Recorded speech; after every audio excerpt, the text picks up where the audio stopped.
নমস্কার, আমি সুচিত্রা পিঠাবিলাসী রান্নাঘরে আপনাদের সবাইকে স্বাগত জানাই। আজ আমি যে আপনাদের সাথে রেসিপিটি শেয়ার করব সেটি হলো পয়সা পিঠা বা বাতাসা পিঠা বললেও চলে। এই পিঠাটা না অনেকটা বাতাসার মতন শেপে আসে আর পয়সার মতন কিছুটা দেখতে, তার কারণে একে বাতাসা বা পয়সা পিঠা বলা হয়। আর জানেন তো, এই পিঠাটা না অনেকটাই টেস্টি হয়, শীত হোক বা গরম সবসময় অনেকটাই সুন্দর লাগে খেতে। আর এই বাতাসা পিঠাটা কিন্তু খেতে অনেকটাই সুন্দর ও টেস্টি হয়। এই পিঠাটা দেখতে পয়সার মতন হওয়ার কারণে বাচ্চারা অনেকটাই পছন্দ করে আর বেশ মজা করে খেয়েও থাকে। কিন্তু দেখতে যেমন সুন্দর হয়, খেতেও কিন্তু অনেকটাই সুস্বাদু ও সুন্দর লাগে। আর হ্যাঁ, আমার চ্যানেলটিকে যদি আপনারা এখনও পর্যন্ত সাবস্ক্রাইব না করেন তাহলে চ্যানেলটিকে সাবস্ক্রাইব করে পাশে থাকার অনুরোধ রইল। Please please please. আমার তো এই পিঠাটা খেতে অনেকটাই সুন্দর লেগেছে। আপনাদের কেমন লাগবে অবশ্যই আমাকে কিন্তু কমেন্ট করে জানাবেন। তো চলুন মেন রেসিপিতে ফেরা যাক। আমি একটা পাত্র নিয়েছি, পাত্রে গরম জল জলটাকে ভালোভাবে ফুটিয়ে নিচ্ছি। যেমনভাবে আমি ফুটিয়ে নিচ্ছি সেমভাবে আপনারাও ফুটিয়ে নেবেন। আর হ্যাঁ, আমি এখানে না শুধু চালের গুঁড়োই ব্যবহার করেছি, অন্য কিছু ব্যবহার করিনি কিন্তু। তারপর আমি 1 কাপ চালের গুঁড়ো নিলাম ও অল্প একটু ঠান্ডা জল দিয়ে চালের গুঁড়োটাকে ভালোভাবে মাখিয়ে নিলাম। খুব বেশি জল দিয়ে না কিন্তু অল্প জল দিয়ে ভালোভাবে মাখিয়ে নিলাম। তারপরে ভালোভাবে আমার মাখানো কমপ্লিট হলে অল্প অল্প জল দিয়ে ভালোভাবেই আমি মাখিয়ে নিচ্ছি। এই যে দেখুন, আমি যেভাবে মাখিয়ে নিচ্ছি আপনারাও ঠিক এরকমভাবেই মাখিয়ে নেবেন। বেশি জল দিবেন না কিন্তু। বেশি যদি ব্যাটারটা নরম হয়ে যায় পিঠাটা তৈরি হবে না, সুন্দর শেপে আসবে না। তারপর একবারে যে আমি ফুটানো জলগুলো করেছিলাম ওই ফুটানো জলগুলো অল্প অল্প করে নিয়ে ভালোভাবে আমি মাখিয়ে নিচ্ছি। এখানে কিন্তু হাত দিয়ে করবেন না, হাত দিয়ে করলে হাতে ছাঁকা লাগতে বা হাত পুড়েও যেতে পারে। তার জন্য আমি একটা গ্রেটার দিয়ে করে নিচ্ছি। আপনারা ছল্লি বা আমার মতো যদি আপনাদের বাড়িতে থাকে তাহলে এগুলো দিয়েও করে নিতে পারবেন। তারপরে অল্প অল্প করে জল দিয়ে আমি ভালোভাবে মাখিয়ে নিচ্ছি। এখানে কিন্তু অবশ্যই ফুটানো গরম জল ব্যবহার করবেন, ঠান্ডা কিন্তু একবারে না, আর কম ফুটানো যেন না হয়। ওই জন্য পুরোপুরিভাবে ফুটানো জলটাই ব্যবহার করাটা দরকার। তারপর আমি আবারও ভালোভাবে মাখিয়ে নিচ্ছি। আর হ্যাঁ, আমার ভিডিওটি যদি দেখে আপনাদের ভালো লাগে লাইক কমেন্ট শেয়ার অবশ্যই কিন্তু করে দেবেন। আর কিন্তু ভালোভাবে এগুলো ভালো করে মাখিয়ে নিতে হবে। যদি ভালো না হয় তাহলে কিন্তু বাতাসা পিঠাটা সুন্দর হবে না।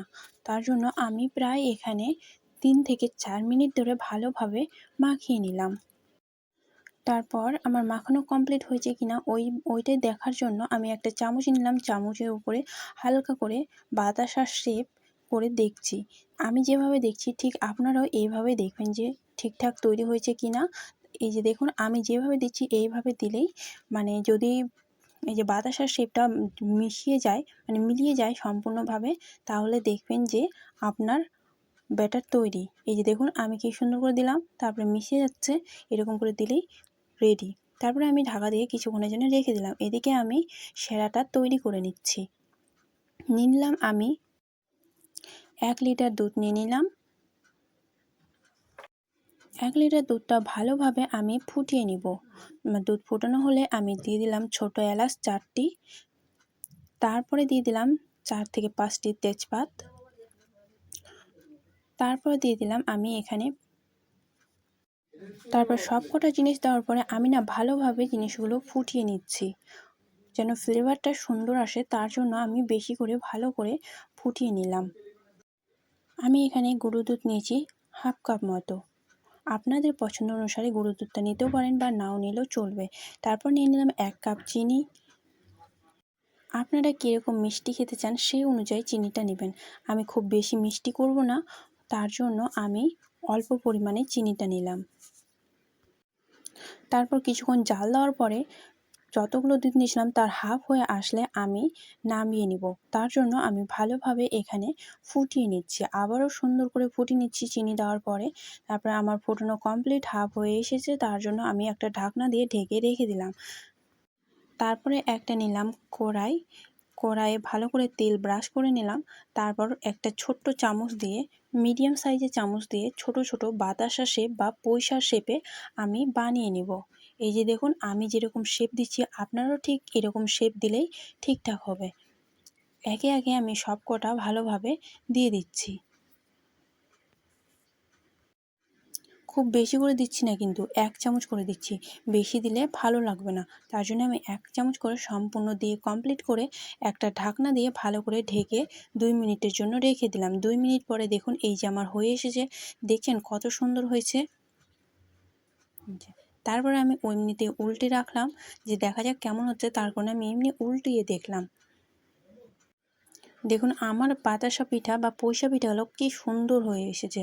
তাই জন্য তারপর আমি একটা থালাতে সবকটা পিঠা উঠিয়ে জড়ো করে নিলাম। মানে এক জায়গায় সবকটা করে নিলাম। একসাথে আমি রসে ডোবাবো, তার জন্য আমি একই জায়গায় সবকটা একে একে ভেজে উঠিয়ে নিচ্ছি। এই যে দেখুন আমি সবকটা একে একে নিয়ে নিলাম। তারপরে আবারও আরেকবার দিলাম।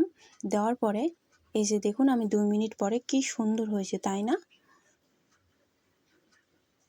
তারপর সবকটা পিঠেগুলো একসাথে আমি ওই যে রস বানিয়ে রেখেছিলাম, রসে ছেড়ে দিলাম। ছেড়ে দেওয়ার পরে ভালোভাবে আমি রসে ছাড়ার পরে 2 মিনিটের মতন ভালোভাবে জাল দিয়ে ভালো করে ফুটিয়ে নিলাম। ফুটিয়ে নেওয়ার পরে এই যে দেখেন কি সুন্দর হয়েছে। আমি একটু উঠিয়ে দেখাচ্ছি। 2 মিনিটের মতন কিন্তু অবশ্যই ফুটিয়ে নেবেন। তারপরে নামিয়ে নিলে পরেই সার্ভ করলেই রেডি আমার পয়সা পিঠা বা বাতাসা পিঠা। আর হ্যাঁ, আমার চ্যানেলটিকে এখনো পর্যন্ত যদি সাবস্ক্রাইব না করে থাকেন, তাহলে চ্যানেলটিকে সাবস্ক্রাইব করে পাশে থাকার অনুরোধ রইল। Please please please. আর হ্যাঁ, বাড়িতেও কিন্তু আপনারা একবার হলেও বানিয়ে খেয়ে দেখবেন, কি সুন্দর লাগে খেতে কিন্তু। যেমন টেস্টি, লোভনীয় ও সুস্বাদ, অনেকটাই সুন্দর হয়। নমস্কার।